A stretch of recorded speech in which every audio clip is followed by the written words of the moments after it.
Le 6 mars 2026, une chaleur lourde de fin d'après-midi pesait sur un domaine privé consacré aux lions, à l'extérieur de Johannesburg.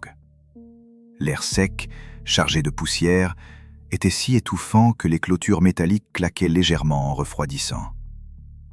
Le site accueillait des touristes venus filmer de près des lions captifs derrière des grillages.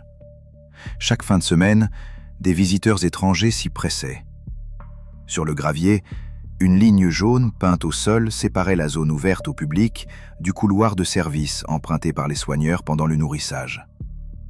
Avant même que les visiteurs ne s'approchent des enclos, le personnel leur répétait clairement qu'ils ne devaient jamais franchir cette limite.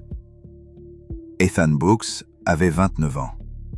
Ce vidéaste s'était fait connaître grâce à des défis en pleine nature, mais jusque-là, il gardait généralement ses distances.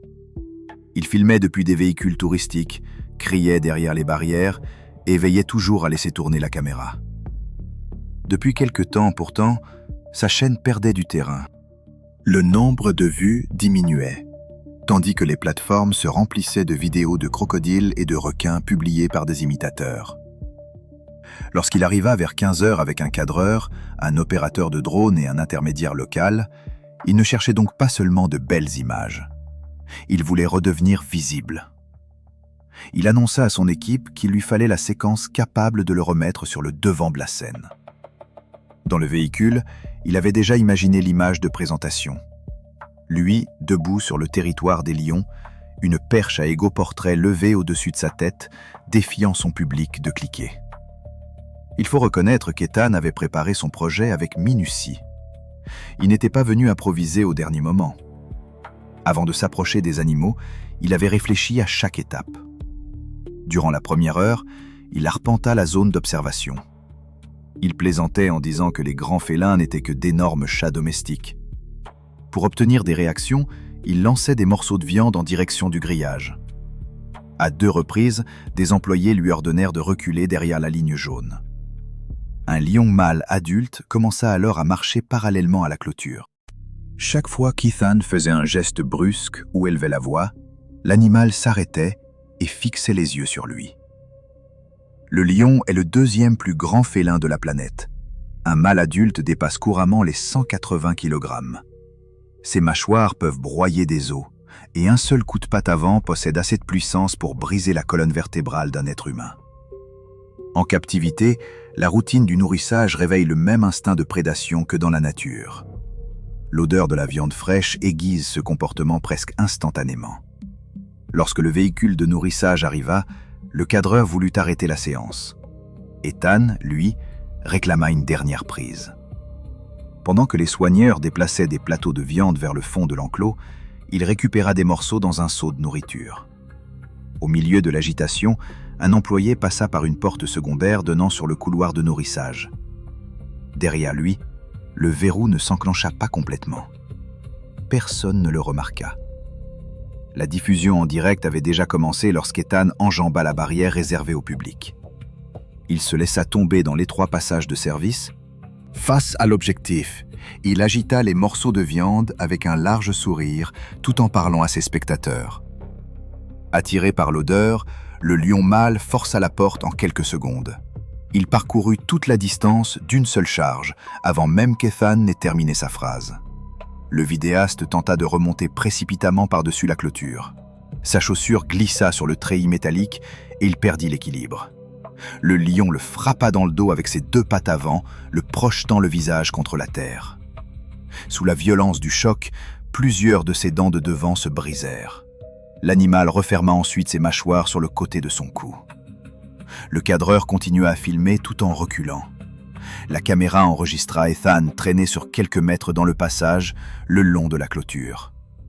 Durant un bref instant, il essaya de protéger son visage, tandis que le lion déplaçait sa prise entre son épaule et sa gorge. Un 2e lion se glissa partiellement à travers l'ouverture désormais élargie. Il mordit Ethan au bas du corps et s'y agrippa avant que les soigneurs puissent intervenir. Les employés se précipitèrent avec des avertisseurs sonores, des perches et des extincteurs. Ils réussirent à repousser les 2 félins derrière des barrières secondaires. Lorsque la porte fut enfin sécurisée, Ethan ne bougeait plus. Il avait obtenu la séquence qu'il désirait, celle qu'il avait soigneusement préparée. Mais le prix en avait été sa vie. Les enquêteurs confirmèrent qu'il était mort sur place des suites d'un traumatisme catastrophique au cou et d'une perte de sang massive. Plusieurs spectateurs avaient enregistré la diffusion avant que les responsables de la plateforme ne la retirent. En moins d'une heure, des extraits se propagèrent sur des sites plus modestes. Beaucoup restaient présentés comme une mise en scène. La police saisit toutes les caméras présentes sur le domaine. Les images montraient Ethan enjambant volontairement la barrière pour entrer dans le couloir interdit. Le site ferma pendant plusieurs jours. Les enquêteurs relevèrent la position de la porte et la configuration de l'enclos. Ils photographièrent sous plusieurs angles le mécanisme qui ne s'était pas verrouillé. Les responsables du domaine déclarèrent qu'Ethan avait ignoré plusieurs avertissements verbaux et pénétré sans autorisation dans une zone de nourrissage interdite. Dans les jours qui suivirent, aucune poursuite contre les employés ne fut annoncée. Pour obtenir une image spectaculaire, Ethan Boaks avait franchi une simple ligne peinte au sol. Un lion de 180 kg lui avait répondu. Le 18 juillet 2017, les Everglades cuisaient depuis des heures sous un épais soleil d'été. Une chaleur humide et collante restait suspendue dans l'air bien après le départ des autocars touristiques. Au bord d'une route tranquille de Floride se trouvait un petit parc consacré aux reptiles.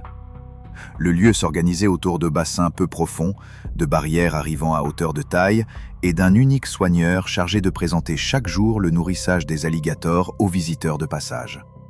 Le parc abritait plusieurs grands spécimens dans des enclos au fond boueux, eux-mêmes entourés d'une deuxième clôture destinée à l'entretien. Des panneaux rappelaient qu'un alligator pouvait jaillir d'une eau peu profonde en moins d'une seconde. Tyler Dawson n'avait que 24 ans. Il avait bâti sa réputation sur de courtes vidéos de farces dangereuses. Dans les attractions touristiques du sud des États-Unis, il adorait provoquer des incidents, harceler les employés jusqu'à les pousser à bout, puis monter les images pour obtenir des rires et des clics. Parmi les autres créateurs, il était connu comme celui qui continuait à pousser les soigneurs jusqu'à ce que l'un d'eux craque devant la caméra. Cet après-midi-là, Tyler assista à la démonstration de nourrissage. Il se moqua des consignes de sécurité et qualifia les alligators de troncs paresseux des marais, pendant qu'un ami enregistrait ses réactions. Une fois la foule partie, il n'avait même pas réussi à faire perdre patience aux soigneurs. Pourtant, il s'apprêtait maintenant à tenter quelque chose de bien pire. Après la fermeture, des employés le remarquèrent près d'une porte d'entretien et lui demandèrent 2 fois de quitter les lieux. Aux alentours du coucher du soleil, alors que le parc était vide, Tyler escalada la clôture de l'enclos. Un téléphone fixé sur un harnais couvrait sa poitrine, tandis qu'une caméra d'action était attachée à son poignet. Toute la scène était diffusée en direct. L'animal ne bougea pas. Tyler passa derrière lui et plaisanta face à l'objectif.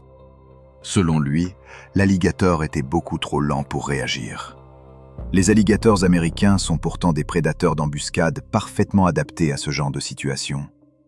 Les grands adultes dépassent 3 mètres et pèsent plusieurs centaines de kilogrammes. Ils restent parfois immobiles pendant des heures afin d'économiser leur énergie. Puis, dès qu'une cible pénètre dans leur zone d'attaque, ils explosent soudainement en mouvement. Leur technique la plus caractéristique est la rotation mortelle. L'animal tourne violemment sur lui-même pour désorienter sa proie, déchirer les tissus et l'entraîner sous la surface. Une faible profondeur d'eau ne le ralentit pas. Elle peut même lui offrir un meilleur appui. Tyler saisit l'alligator par la queue. Tout en criant vers la caméra, il essaya de s'asseoir sur son dos. En un seul mouvement, l'animal pivota sur le côté et lança sa tête vers le haut. Ses mâchoires se refermèrent sur l'avant-bras droit de Tyler. Le jeune homme hurla. Il tenta de frapper l'alligator sur le côté de la tête tout en trébuchant dans l'eau boueuse qui lui arrivait aux genoux. L'animal le tira latéralement à travers le bassin, puis commença une violente rotation mortelle juste à côté de la rive. La force du mouvement déchira son bras et son épaule.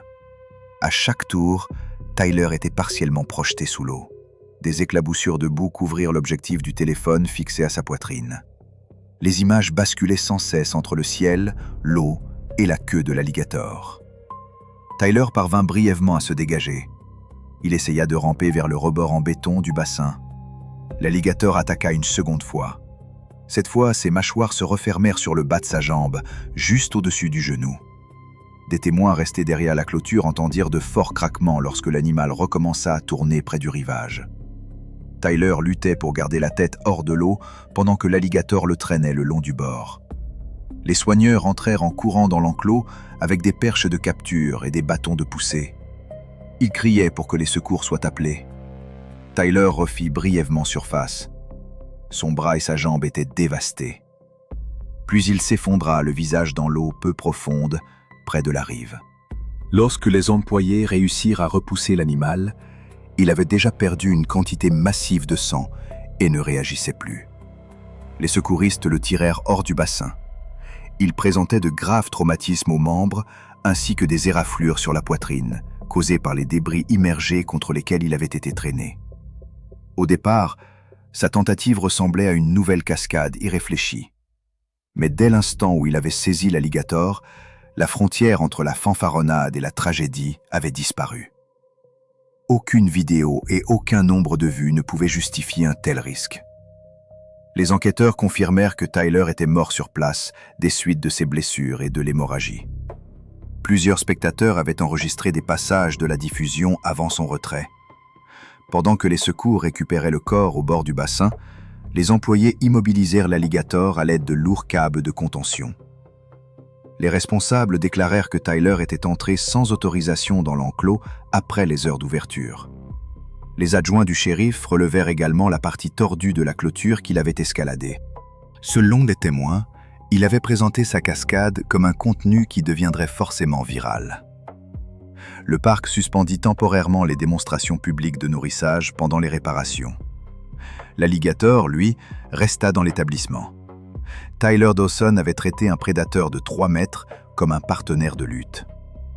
Le marais avait répondu à sa manière.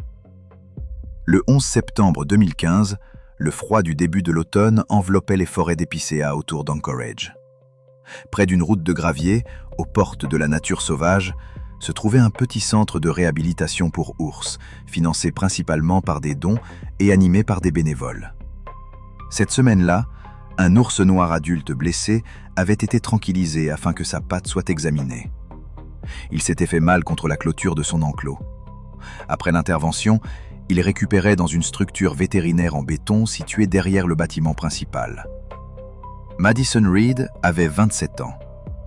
Cette créatrice spécialisée dans la faune sauvage était connue pour ses vidéos émouvantes consacrées aux animaux secourus et pour ses rencontres soigneusement mises en scène dans des refuges. Son contenu reposait largement sur un militantisme très théâtral, des ralentis, une narration dramatique et des interactions filmées avec des animaux sauvés ou encore sous sédation. Pour organiser sa visite, elle était passée par un bénévole au lieu de demander l'autorisation officielle du personnel. Ce matin-là, les employés répétèrent aux visiteurs qu'il était strictement interdit d'entrer dans la structure vétérinaire pendant le réveil de l'ours. Madison demanda plusieurs fois combien de temps l'animal mettrait à reprendre connaissance. Le personnel lui expliqua que la durée des effets du tranquillisant pouvait varier. Plus tard, elle confia à son cadreur que des images la montrant en train de réconforter l'ours seraient extraordinaires. Il était difficile de savoir si son inquiétude était sincère ou si elle ne constituait qu'un élément de plus pour sa vidéo. Pendant une opération de déchargement derrière le bâtiment, un bénévole laissa accidentellement une porte de service secondaire partiellement déverrouillée. Madison la remarqua pendant que les employés transportaient du matériel médical vers un autre enclos. Elle se glissa à l'intérieur avec une couverture destinée à la mise en scène et une caméra tenue à la main. Son cadreur la suivit. L'ours se reposait sur le côté, près d'une rigole d'évacuation en béton située sous des conduites apparentes. Sa respiration était lourde. Le cadreur hésita à proximité de la porte, mais Madison insista. Selon elle, l'animal était toujours inconscient. L'ours noir est l'espèce d'ours la plus largement répartie en Amérique du Nord. Ils sont généralement moins agressifs que les grizzlies, mais un ours noir qui se réveille après une sédation agit sous l'effet de la peur, de la confusion et de l'instinct. À une distance aussi faible, même une réaction purement défensive peut avoir des conséquences dévastatrices. Les effets d'un tranquillisant ne disparaissent pas de façon régulière. Un animal peut reprendre soudainement conscience, surtout si un bruit ou un mouvement inhabituel se produit près de lui. Madison s'agenouilla à côté de l'ours. Elle posa la couverture contre son flanc et sourit vers la caméra. Sans avertissement, l'animal se réveilla en sursaut. Désorienté, il se redressa. Madison recula rapidement, mais sa proximité effraya l'ours. Celui-ci lança un coup de patte au moment où elle trébuchait près de la zone d'examen. Elle glissa sur le béton humide, à côté de l'évacuation, puis tomba lourdement. Dans une réaction défensive et paniquée, l'ours bondit une seule fois. Il mordit Madison à l'épaule gauche et près de la clavicule, tout en la projetant violemment sur le côté. Sa tête heurta avec force une conduite métallique apparente qui longeait la partie basse du mur. Le choc la désorienta immédiatement.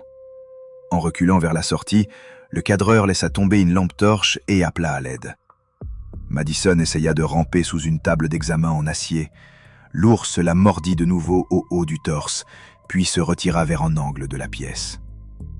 Encore sous l'effet du tranquillisant, il restait confus et agité. L'une des morsures avait provoqué des lésions catastrophiques près de la gorge et du cou.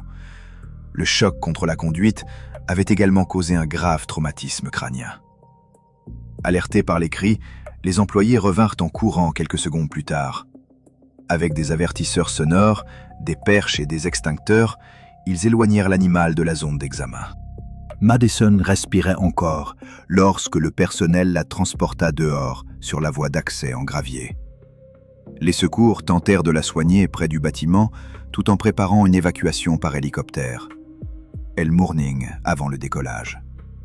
Son besoin de produire une scène émouvante avait fini par l'emporter sur le respect des règles. Elle était entrée dans un espace qu'on lui avait expressément demandé d'éviter, et cette décision lui avait tout coûté. Les enquêteurs établirent que sa mort résultait de blessures catastrophiques au cou et d'une importante perte de sang. Des fragments de l'enregistrement incomplet circulèrent ensuite sur Internet, après la saisie de plusieurs téléphones au cours de l'enquête. Le personnel du centre confirma que Madison était entrée sans autorisation dans la structure pendant le déchargement des fournitures. Les enquêteurs photographièrent les panneaux d'avertissement placés à l'extérieur et confirmèrent que l'ours récupérait encore de sa sédation au moment de l'attaque. Le centre suspendit temporairement les visites des bénévoles et les visites privées. La fermeture de la porte de service fut réparée après que les enquêteurs eurent constaté qu'elle ne s'était pas complètement enclenchée. Les autorités précisèrent que l'ours n'avait jamais quitté la structure pendant l'agression. Aucun employé ne fut physiquement blessé lors de l'intervention. Madison Reed avait franchi une porte dont on lui avait ordonné de rester éloignée. Elle cherchait une scène de tendresse fabriquée avec un animal qu'elle n'aurait jamais dû approcher. Le 2 février 2018, la lumière arctique commençait à peine à apparaître au-dessus du littoral, à l'extérieur de Longyearbyen. Le soleil, pâle et très bas, semblait incapable de s'élever véritablement. Tout le paysage prenait une teinte plate, presque délavée. Le Svalbard se situe approximativement à mi-chemin entre la Norvège continentale et le pôle Nord. Dans cette région, les ours polaires sont plus nombreux que les êtres humains. La règle à respecter lorsqu'on quitte la ville est simple, ne jamais partir sans armes. L'anse isolée choisie par Claire Bennett se trouvait bien au-delà des secteurs touristiques surveillés. C'était une portion silencieuse de côtes rocheuses, où de fines plaques de glace dérivaient lentement sur l'ouverture donnant vers la mer. Claire avait 31 ans. Cette créatrice, spécialisée dans les voyages d'aventure, avait construit son public grâce à des vidéos de survie par conditions météorologiques extrêmes tournées en Islande, au Groenland et dans le nord de la Scandinavie. À chaque nouvelle publication, elle cherchait un froid plus intense que dans la précédente. Elle s'était rendue au Svalbard avec 2 cadreurs pour filmer un défi de baignade hivernale dans l'océan Arctique. La scène devait être diffusée en direct et servir de pièce maîtresse à sa plus importante campagne de parrainage de l'année. Les guides locaux avaient averti l'équipe que les ours polaires parcouraient régulièrement ce littoral pour chasser les phoques. Claire avait refusé d'engager un accompagnateur armé, car ce coût supplémentaire aurait dépassé son budget. Le même matin, Des guides qui patrouillaient sur une autre partie de la côte avaient déjà signalé par radio des traces fraîches. Cette décision d'économiser sur la sécurité allait devenir impossible à oublier. Si Claire avait accepté la présence de l'escorte armée, l'issue aurait peut-être été différente. L'équipe plaça un drone au-dessus de la côte et installa une deuxième caméra flottante près d'une étroite ouverture dans la glace de mer. Claire entra dans l'eau avec pour seuls équipements un maillot de bain, des bottes isolantes et une caméra fixée sur la tête. L'ours polaire est le plus grand carnivore terrestre de la planète. Contrairement à la plupart des grands prédateurs, il peut chasser activement un être humain. Toute sa stratégie de survie repose sur la traque des phoques le long de la banquise. À la surface de l'eau, la silhouette d'une personne ressemble fortement à celle de l'une de ses proies. C'est également un nageur puissant, capable de parcourir de longues distances dans une eau glaciale sans perdre sa vitesse. L'ours franchit la crête et se dirigea rapidement vers l'ouverture du rivage. Depuis la terre, l'équipe se mit à crier. Claire se retourna dans l'eau qui lui montait jusqu'à la poitrine et tenta de revenir vers les rochers. L'animal entra presque aussitôt dans la mer. En quelques secondes, il réduisit toute la distance qui les séparait. Il mordit Claire par derrière, dans le haut du dos et l'épaule, et força son visage sous la surface. Elle réussit à remonter brièvement. L'ours la poussa alors contre le bord irrégulier de la glace. Du sang se répandit dans l'ouverture, tandis que le prédateur maintenait sa prise autour de son torse. L'un des cadreurs lança du matériel vers l'animal. L'autre courut vers la motoneige pour récupérer le fusil. L'ours se hissa partiellement sur la glace. En tenant Claire par la poitrine et le cou, il la tira contre le rebord gelé. Des témoins déclarèrent par la suite que ses bras avaient continué à bouger quelques instants pendant que l'animal la maintenait près du rivage. Un guide appartenant à un autre groupe arriva sur les lieux et tira plusieurs coups en direction de l'ours. Le prédateur recula sur la glace, puis disparut derrière la crête en quelques secondes. Les secours sortirent Claire de l'eau glaciale. Elle présentait des blessures catastrophiques à la gorge, à la poitrine et dans toute la partie supérieure du corps. Son décès fut prononcé avant l'arrivée de l'hélicoptère d'évacuation. Claire avait traité l'Arctique comme un simple décor pour ces images. Mais le Svalbard n'est pas une scène. C'est une terre sauvage où les ours polaires dominent le littoral. Le drone avait enregistré une partie de la PAC. Plusieurs spectateurs sauvegardèrent également la diffusion avant son retrait par les responsables de la plateforme. Les autorités locales confirmèrent que l'équipe avait tourné en dehors des zones protégées recommandées. Elles relevèrent aussi des traces fraîches autour du campement. Les guides attestèrent que Claire avait refusé une protection armée plus tôt dans la matinée. Le soir même, les secouristes retrouvèrent sa caméra flottante au bord de la glace. Le littoral fut temporairement fermé pendant que des patrouilles inspectaient les champs de glace voisins. L'événement fut officiellement classé comme une attaque survenue au cours d'une baignade non autorisée dans un secteur fréquenté par des ours polaires. Claire Bennett était entrée dans une eau où des prédateurs circulaient déjà. L'Arctique lui avait brutalement rappelé qui contrôlait ce territoire. Le 9 août 2017, au large de la côte nord d'Oahu, l'océan présentait un calme digne d'une carte postale. La surface était si plate qu'il était possible de distinguer les ombres du récif depuis le bateau. L'eau, chaude et claire, offrait une visibilité de plusieurs dizaines de mètres dans toutes les directions. Un bateau commercial spécialisé dans l'observation des requins s'était installé au-dessus d'un site autorisé en haute mer. Des requins-tigres y étaient attirés par des récipients remplis d'appâts, suspendus à côté d'une cage d'acier flottant à la surface. Le dispositif correspondait à celui utilisé habituellement pour les touristes, une cage sécurisée, des lignes d'appât fixes et des plongeurs qui devaient rester derrière les barreaux pendant que les animaux se nourrissaient à une distance contrôlée. Logan Parker avait 26 ans.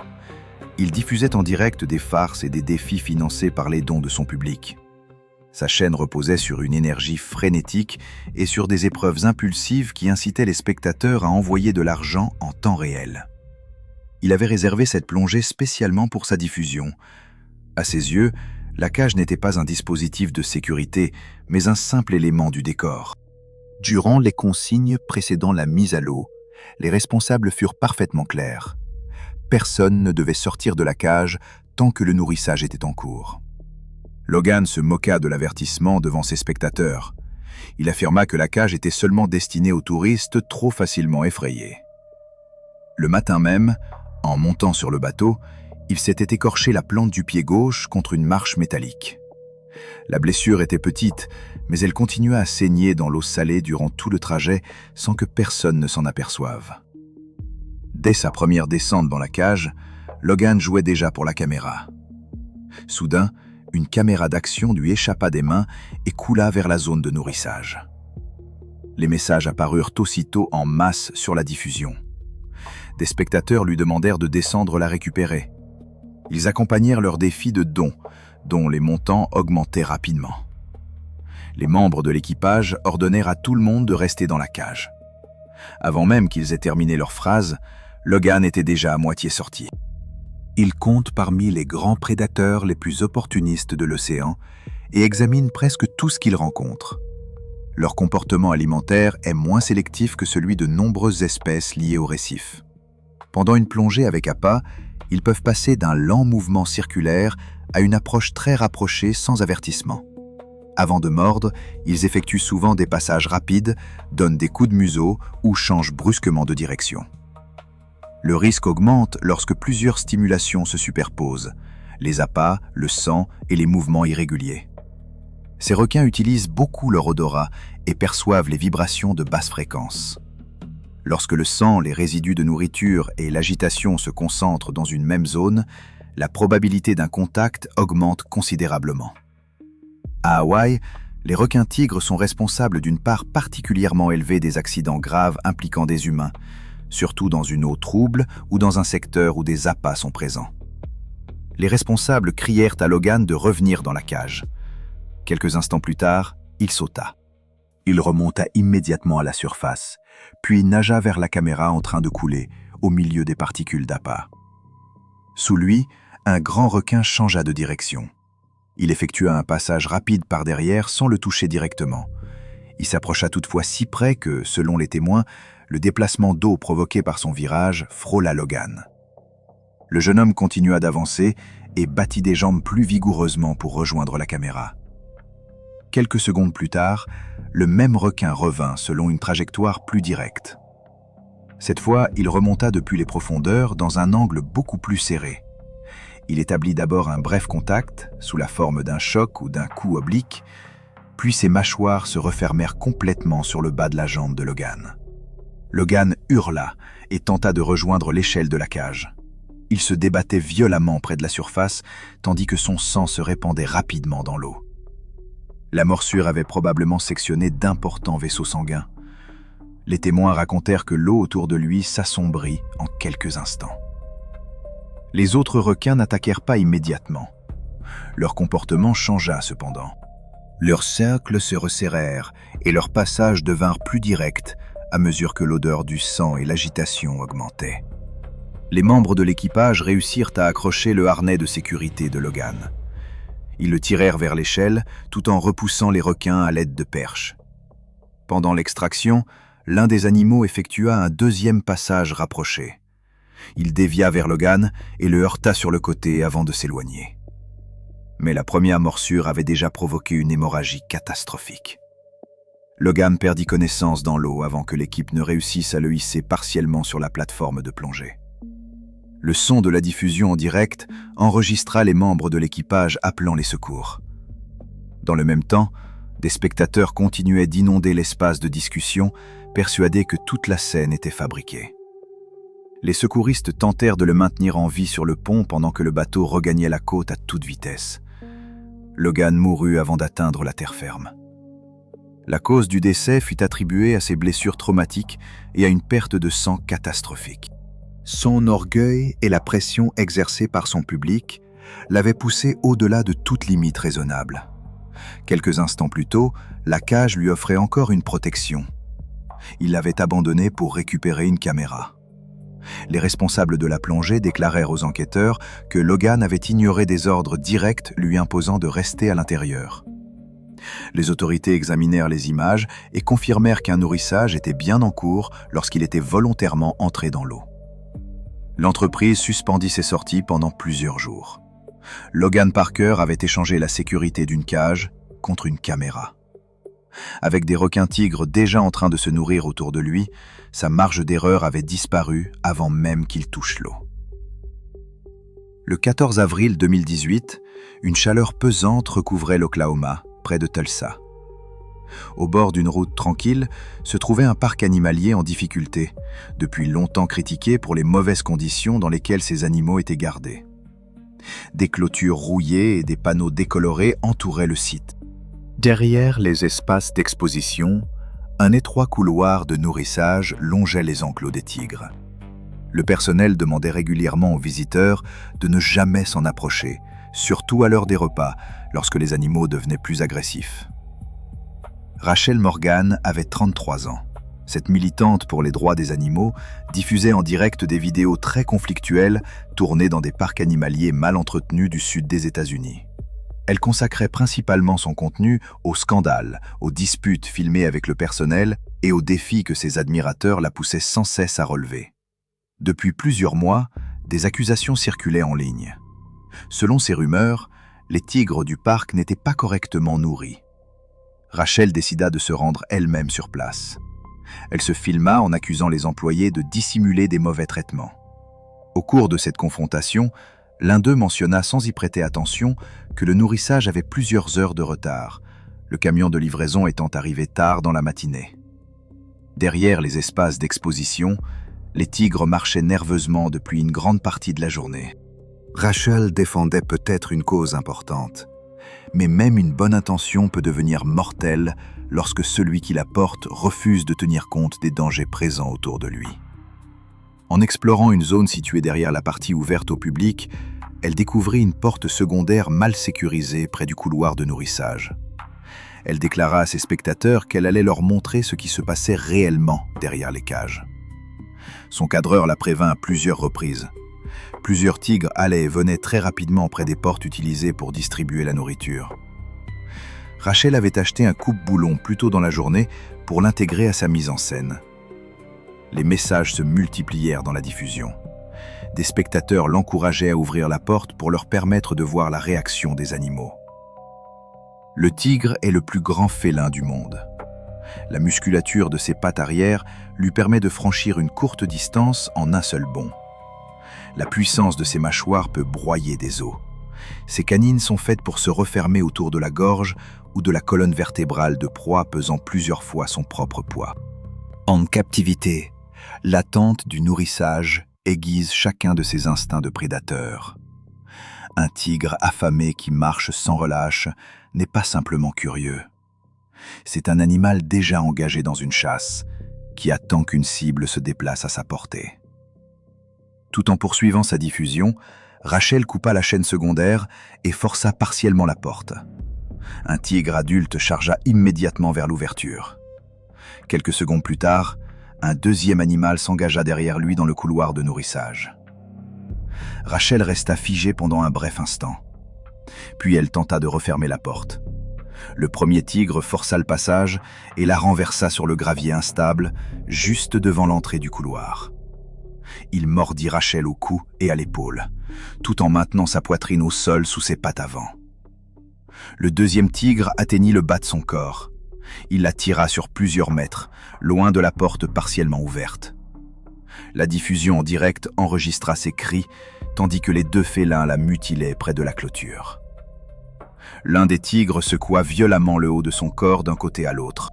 Ce mouvement en provoqua des blessures catastrophiques au cou et dans la partie supérieure de la colonne vertébrale. Rachel tenta brièvement de ramper sous une plateforme de nourrissage. Un autre tigre la saisit et la ramena dans la partie ouverte du couloir. Les employés se précipitèrent vers l'enclos. Ils frappèrent les clôtures avec des perches métalliques et projetèrent le contenu d'extincteurs en direction des animaux. Selon les témoins, l'attaque dura moins d'1 minute avant que Rachel cesse complètement de bouger. Depuis le passage de service, les employés actionnèrent des portes coulissantes de confinement en acier. Ils finirent ainsi par séparer les tigres. Des fusils tranquillisants furent également déployés à proximité. Les secouristes n'entrèrent qu'après le verrouillage des 2 animaux derrière des barrières secondaires. Le besoin de prouver quelque chose devant une caméra avait brouillé le jugement de Rachel. Elle voulait dénoncer la négligence, mais en forçant cette porte, elle avait transformé son combat en un risque mortel. Les enquêteurs confirmèrent qu'elle était morte sur place de blessures catastrophiques à la tête, au cou et à la poitrine. La diffusion continua pendant un court moment, jusqu'à ce qu'un employé récupère son téléphone tombé près de la porte de l'enclos. Après la mise en sécurité des 2 tigres, les secours locaux retirèrent son corps du couloir de nourrissage. Les responsables du parc déclarèrent que Rachel avait pénétré sans autorisation dans une zone interdite consacrée aux animaux. Ils précisèrent également qu'elle avait endommagé une clôture sécurisée afin d'y accéder. Les enquêteurs photographièrent la chaîne coupée, le coupe-boulon et le verrou détérioré, tous retrouvés près de l'entrée. Le parc ferma temporairement pendant l'enquête. Les autorités indiquèrent que les tigres n'avaient jamais quitté le couloir de nourrissage au cours de l'incident. Aucun employé ne fut blessé pendant leur remise en sécurité. Rachel Morgan était entrée dans un lieu qu'elle pensait pouvoir réparer, armée d'un coupe-boulon et soutenue par un public en direct. Les animaux qu'elle était venue sauver avaient réagi de la seule manière qu'ils connaissaient.